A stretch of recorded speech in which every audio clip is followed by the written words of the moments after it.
Hey everybody, welcome to the Glasses Push. My name is Chuck, and this video we're talking about the book Ready Player One.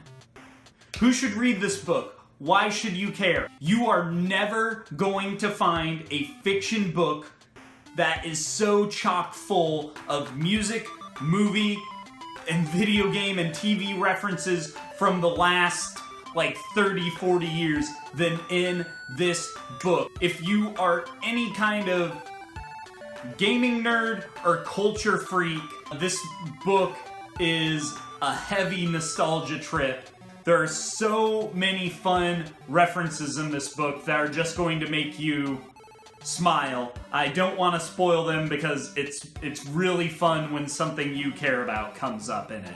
Now let's say novelty of all those references does not particularly interest you, then I will say you should care because hipster points are on the line for this. Steven Spielberg is working on the movie, and when that comes out, you want to make sure that you're able to say, I read the book first, and it was better. So it's yet to be seen if the movie's gonna be better, but yeah, hipster points are on the line, and that's a big deal. What did I think? This book, start to finish, is so fun.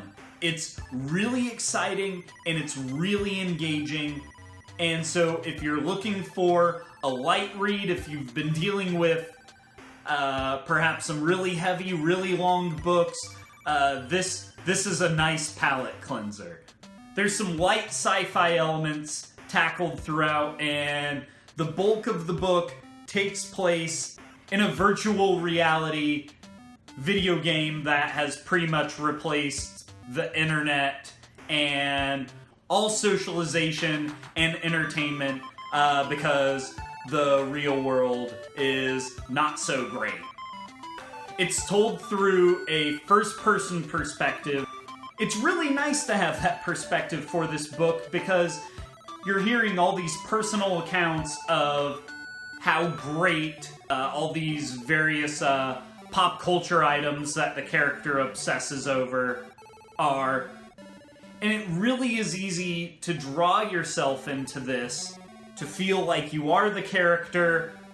There's plenty of synopses about this book out there, but I will just say that the basic concept is awesome.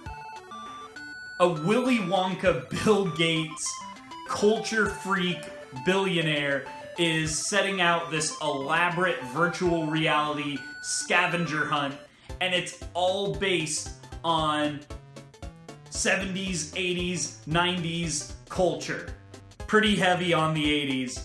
Being in this first-person adventure where the nerdier you are, the more culture-obsessed you are, the more you've played video games, the more you've obsessed over a TV show, the more you've memorized a movie, all of that comes into play.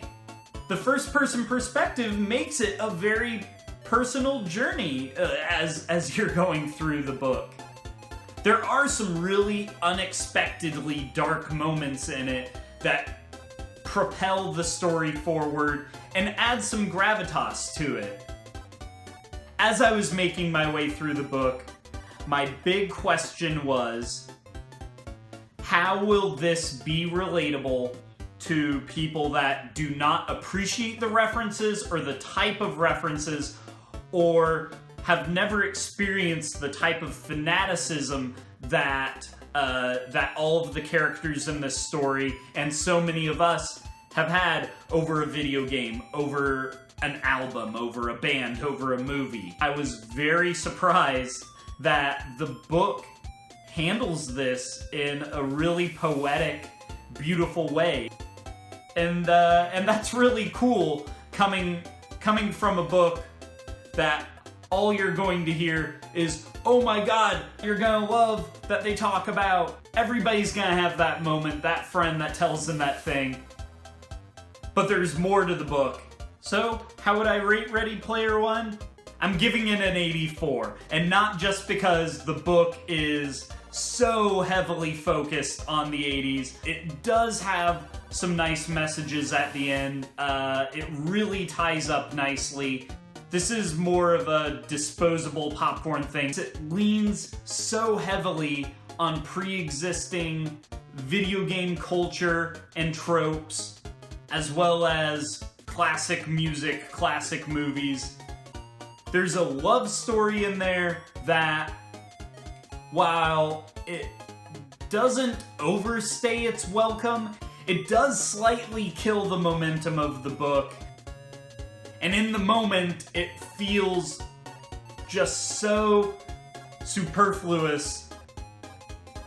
It does matter later, but I felt like the execution on that was a little sloppy. It's not a classic, but it's great. When should you check out this book?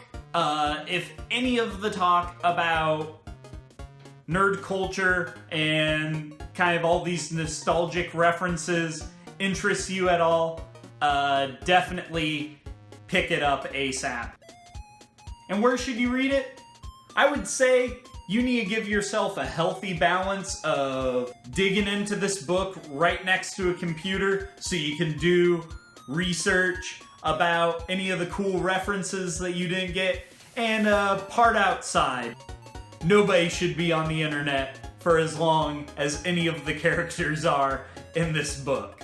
That being said, I hope you stick around on the internet long enough to give this video a like. Please comment. What did you think about it? What was your favorite reference in the book? Are you excited about the movie? What do you feel about the casting? Just let me know. I'd love to hear from you. Thank you so much for watching. And this has been The Glasses Push.